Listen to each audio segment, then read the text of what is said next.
She stood up at a rehearsal dinner and read my therapy journal, out loud, in front of 70 people. She even laughed at the page where I begged God to stop the miscarriage. Said I was obsessed with her fiancé, my ex. My stomach dropped.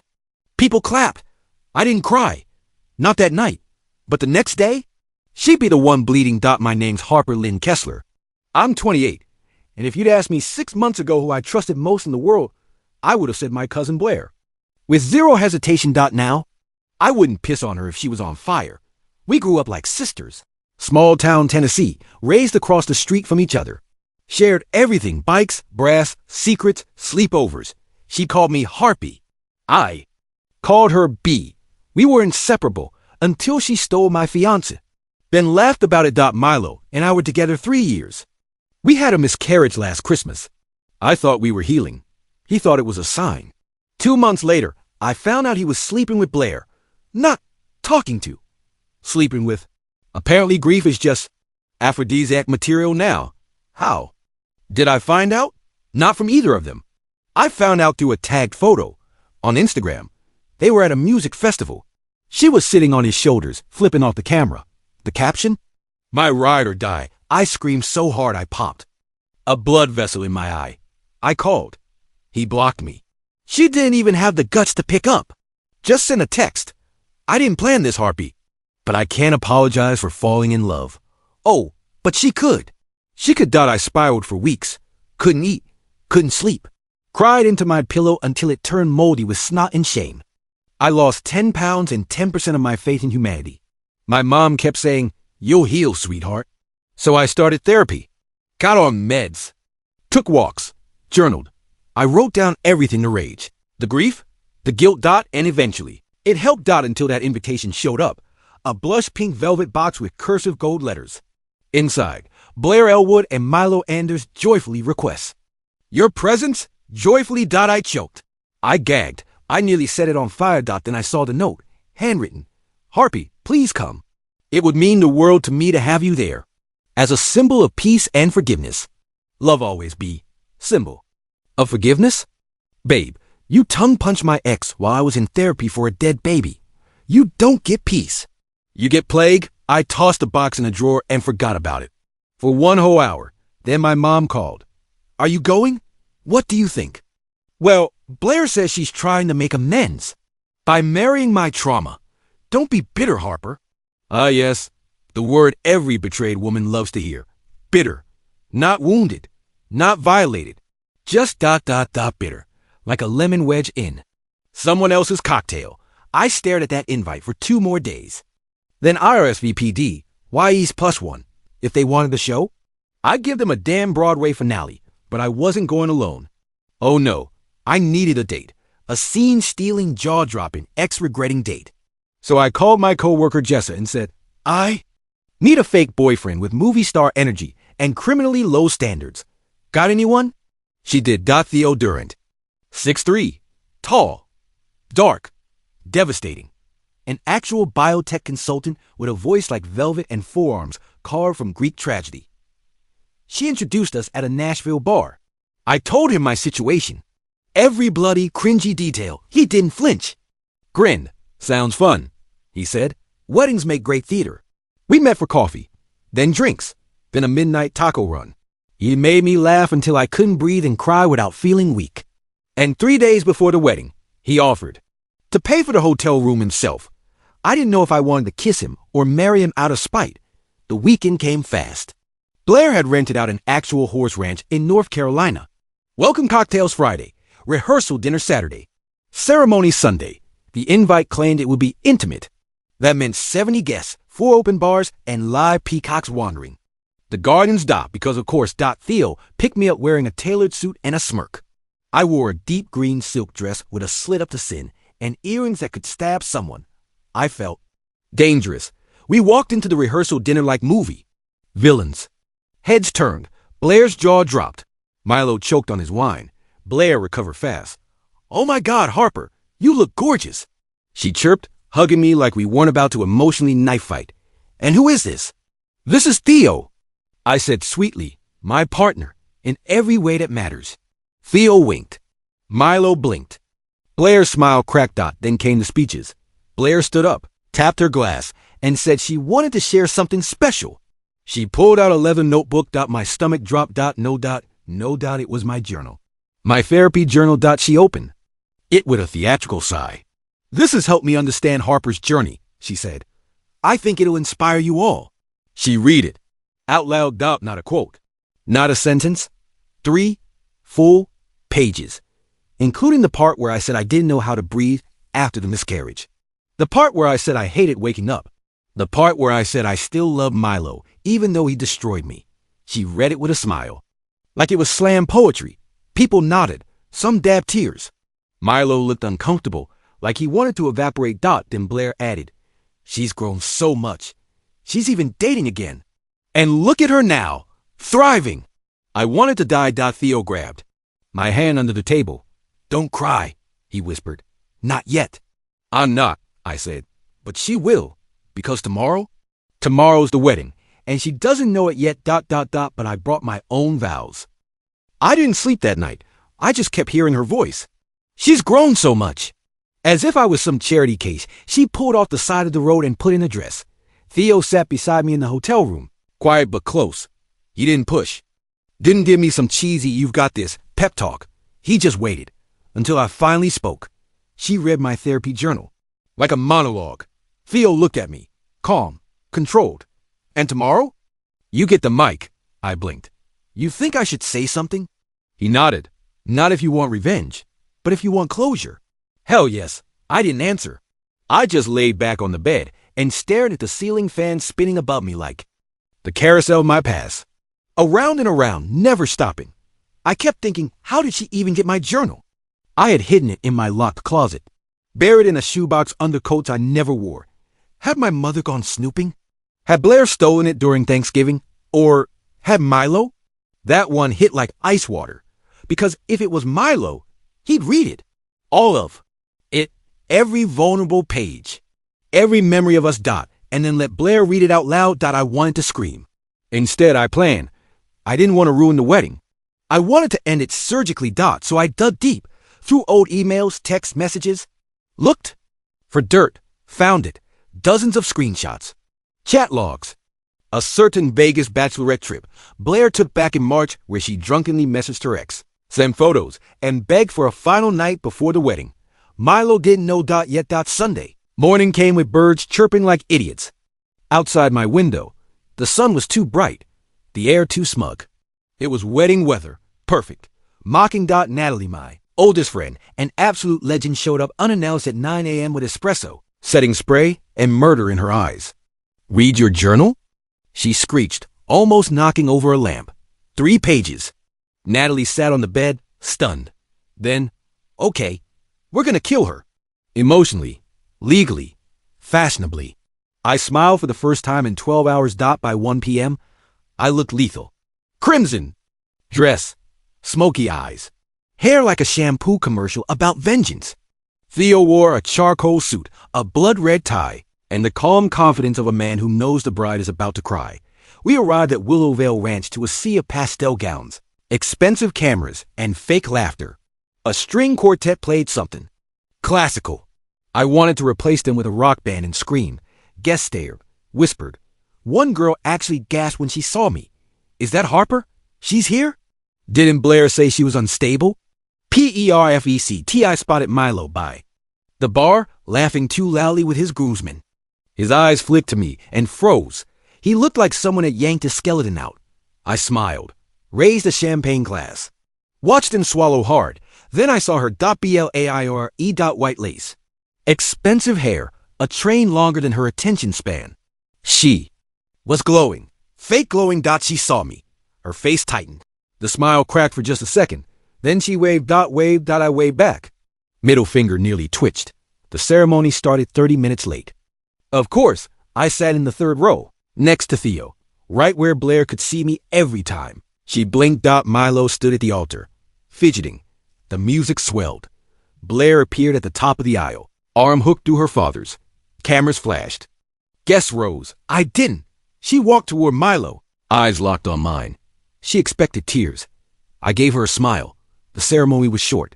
Vows, rings, a cringe-worthy poem about soul fire, and then, by the power vested in me, I now pronounce, you husband and wife, applause, a kiss. And just like that, she became Mrs. Harper's leftovers. But I wasn't done at the reception. I kept my game face on. I danced. I laughed. I even hugged Blair's mom. But Milo avoided me like I was contagious. Which was fine, because I had one final gift. I slipped the envelope under their sweetheart table. Addressed in swirly pink font inside, printouts screenshots photos and a handwritten note that read, to the groom, you shouldn't leave your passwords. Saved on shared iCloud accounts.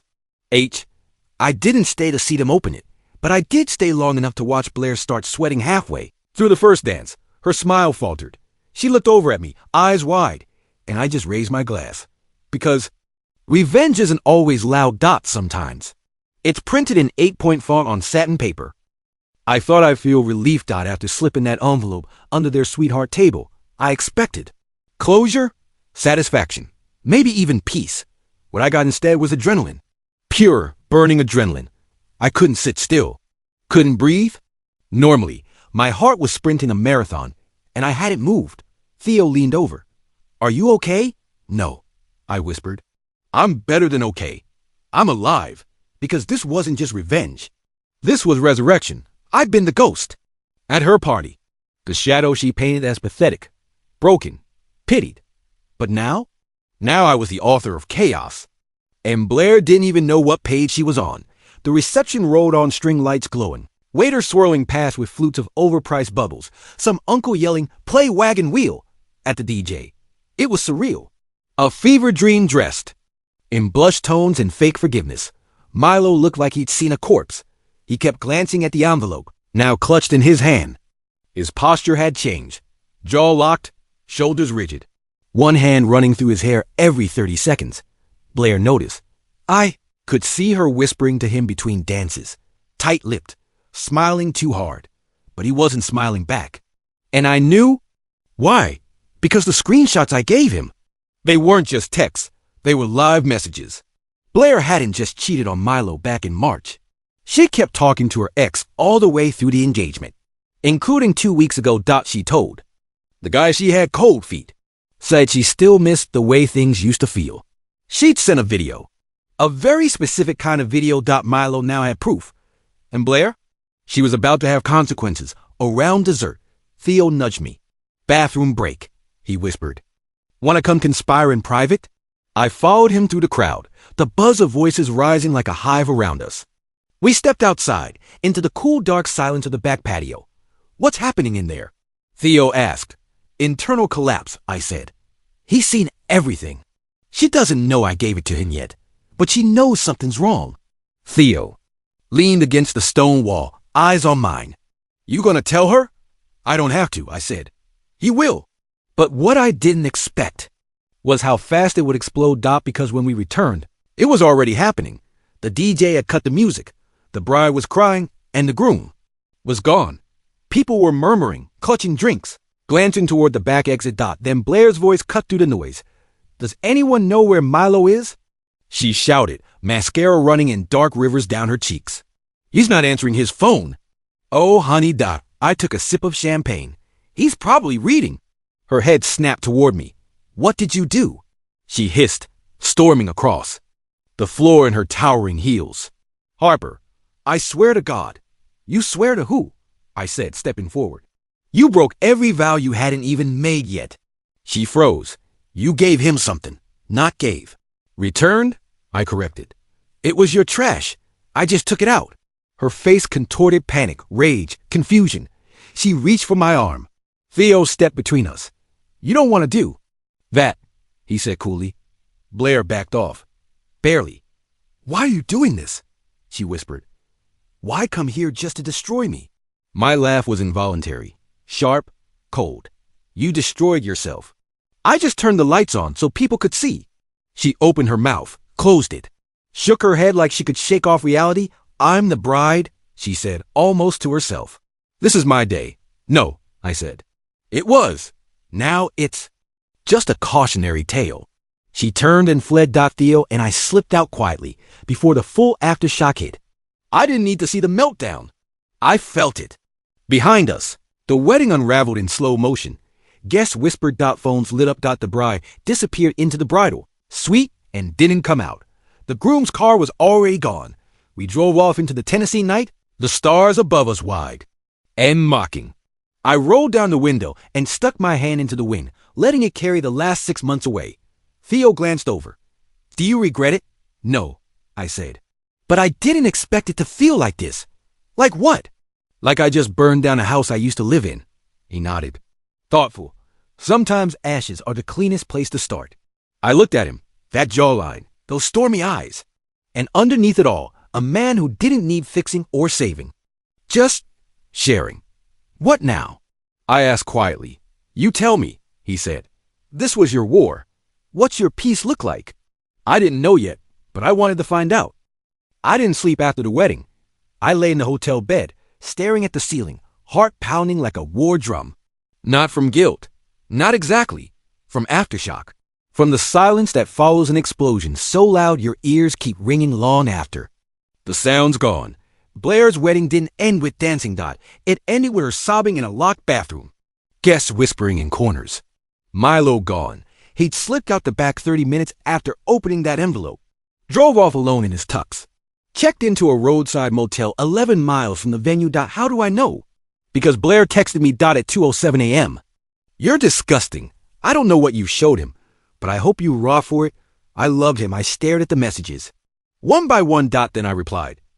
Did you love him before or after the video to Blake? She didn't answer. Theo was asleep beside me. Or pretending. Either way, his hand was resting on mine like an anchor in a storm. I didn't realize I was still caught in. I got up, showered, packed. Before we checked out, my mom called. She didn't sound angry. She sounded exhausted. Harper, she said. Quietly, what did you do? She read my therapy journal to 70 people, Mom. What did she do? I'm not saying you were wrong, she said. But your aunt is in hysterics. Milo's parents are furious. Blair hasn't come out of her room. And the pastor said he's never seen a ceremony collapse like that. So, success? I said dryly. My mom didn't laugh. I just want to know. What happens now? That was the thing. I didn't know. What happens after revenge? What happens when you burn down the house, but you're still standing in the ashes? Theo and I drove back to Nashville. Neither of us talked much. The tension wasn't between us, it was around us, thick and humming, like the last notes of a fire alarm still vibrating in your bones. When we pulled into my apartment complex, I didn't get out right away. I feel like I should feel better, I admitted. Theo turned to me. You exposed the truth. That doesn't mean the hurt vanishes. It wasn't just about Milo, I said, or the wedding. It was years of being treated like I was less pretty, less exciting, less chosen, and watching Blair walk away with everything I ever wanted. You didn't want him anymore, Theo said. You wanted justice. I nodded, then whispered, I don't know what I want now. He reached across the console. Then let's figure it out, together. I squeezed his hand, said nothing. But I knew he wasn't just part of my revenge. He was part of my survival. The next few days were a hurricane. Family group chats exploded. People picked sides. Half the cousins said Blair had it coming. The other half called me cold, calculated, cruel. One aunt called me a homewrecker of happiness, which was rich, considering Blair had bulldozed my home first. Then came the call. I hadn't expected. Milo. 3 days post-wedding. Blocked. Number. I answered. His voice was tired, rough. I should have told you I read the journal. My heart stopped. What? He exhaled. She showed it to me. When you first stopped talking to her. She said it would explain things. You read my grief, I whispered, and then slept next to her. I was messed up too, Harper. I didn't know what I was doing. Saved the speech. What do you want? I left her, he said. I'm not going back. Good. But I didn't come here to apologize. I tensed. Then why? I wanted to say. I think you saved me. I laughed, sharp, bitter. I wasn't trying to. I know, he said. Maybe that's why it worked. He hung up before I could respond. I stared at the screen. Saved. Him? I didn't want to save anyone. I wanted to be done, but even now, I wasn't free. I thought it was over. I truly did. But Blair? She doesn't go down quietly. She doesn't reflect. She retaliates. 2 days after Milo left, I started getting DMS from people I hadn't spoken to in years. College classmates. Childhood neighbors. A few old coworkers. Hey, are you okay? Blair's story is getting wild. Did you really fake the miscarriage? What? I opened Instagram and felt my blood freeze. Blair had posted a 5-minute video. Full glam, full crocodile. Tears. The caption read, "The truth behind the wedding disaster. #family first." She filmed it in her honeymoon suite, alone, sniffling into a monogram tissue. I never meant to hurt anyone. She began, blinking dramatically. But my cousin, Harper, has been lying for years. Then she said it. She faked a pregnancy to trap Milo. She faked a miscarriage too. And when that didn't work, she tried to ruin my wedding. I gasped. Out loud. In my own damn kitchen. None of what she's claiming is true, Blair said to the camera. She's obsessed with being the victim. But not this time. I'm done staying silent. Staying silent. She read my therapy journal out loud like it was an audiobook. Now she was accusing me of faking a baby to hold on to a man who ghosted. Me? Shock turned into nausea. Then into rage. Pure. Screaming volcanic rage. I paced. I screamed. I threw a mug against the wall. Theo tried to calm me. Let's think. Strategize. You don't need to respond emotionally. Oh, I will respond. I snapped. But not with a rant. With facts. Because you know what's better than tears. Receipts. I pulled out everything. The ultrasound image, the doctor's note, the e-discharge papers, the grief counseling referral. Every damn thing I had saved.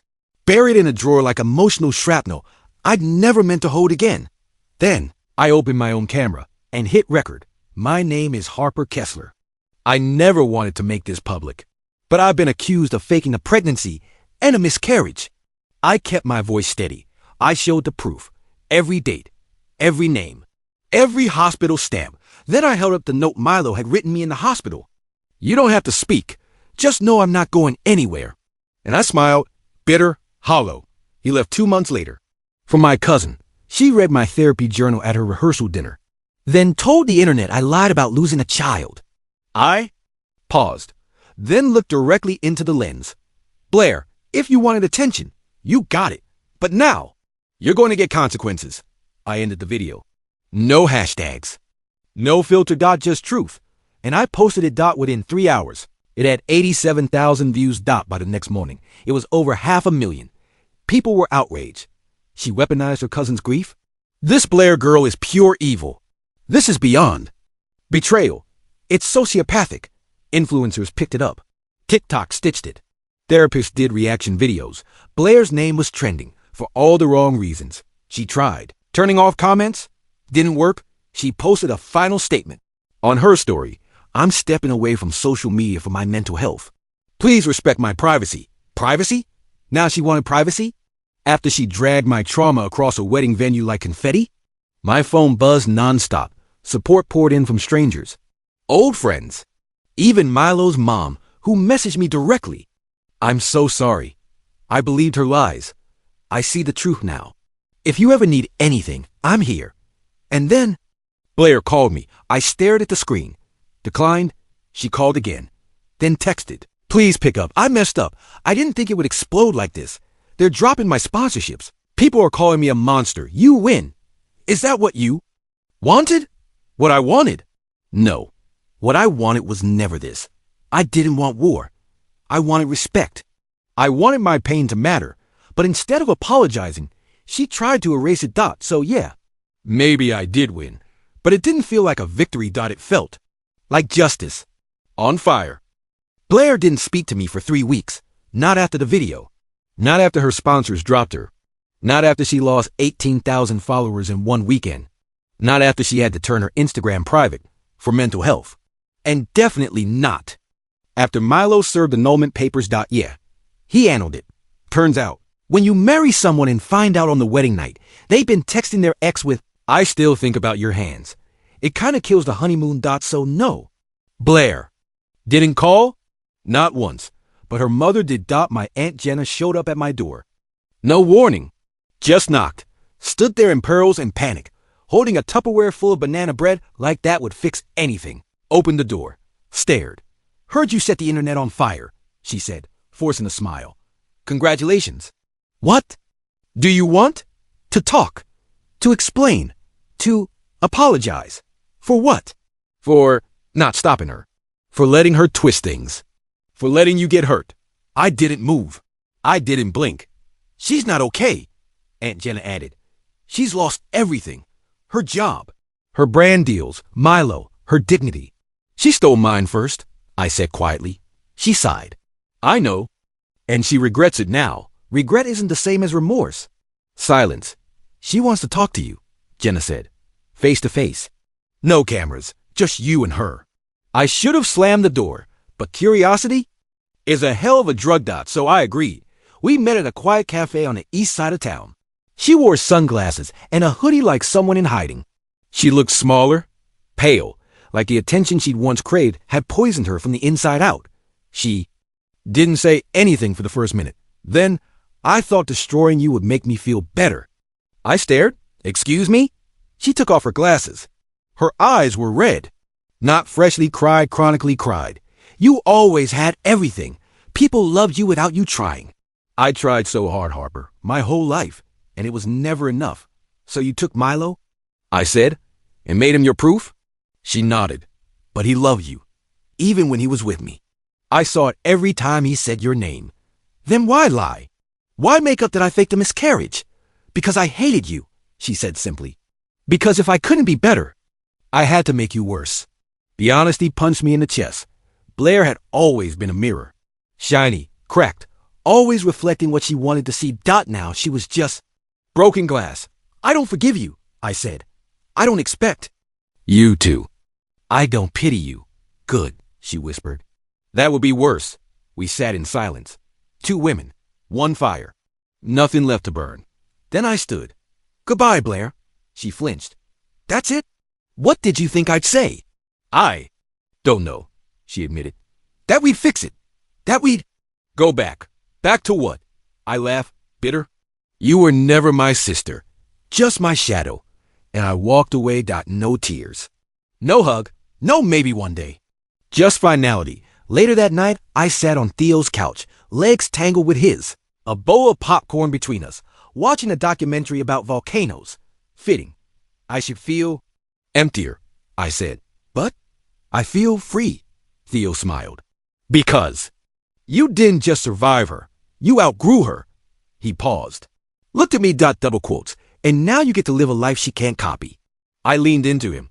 For the first time in a year, the silence in my chest didn't echo. It HUMMED. 2 months later, I started writing again. Not in a journal. Not for therapy. For me. For real. I pitched an essay about family betrayal and social media revenge to a major women's magazine. They bought it. It went viral. I was asked to speak on a panel. TEDx called. Even my old high school invited me to guest lecture. Turns out, people really relate to being stabbed by someone they trusted. By the end of the year, I'd signed a book deal. And Blair? She deleted her accounts, moved to Atlanta, got a retail job, and stopped showing up to family events. We never spoke again. I don't wish her well, but I don't wish her harm either. She has to live with who she is. That's the real punishment. As for Milo, he sent a long email once. Said he'd started therapy. Said he wanted to take accountability. I didn't reply, not out of spite, out of peace. The kind of peace that comes from knowing. You didn't just get revenge, you reclaimed yourself. They buried me in gossip, lies, humiliation. I rose, and now? Now I don't walk into rooms wondering who's watching me. They walk in wondering if I'm watching them. That's the end of today's story. Did things turn out the way you thought? Or were there some surprises along the way? Share your thoughts in the comments. I'd love to hear what you think. If you enjoyed this journey, don't forget to hit the like button. And if you haven't joined the community yet, now's the perfect time. Subscribe and turn on notifications so you're always the first to catch new stories. Thanks for watching. And I'll see you in the next adventure.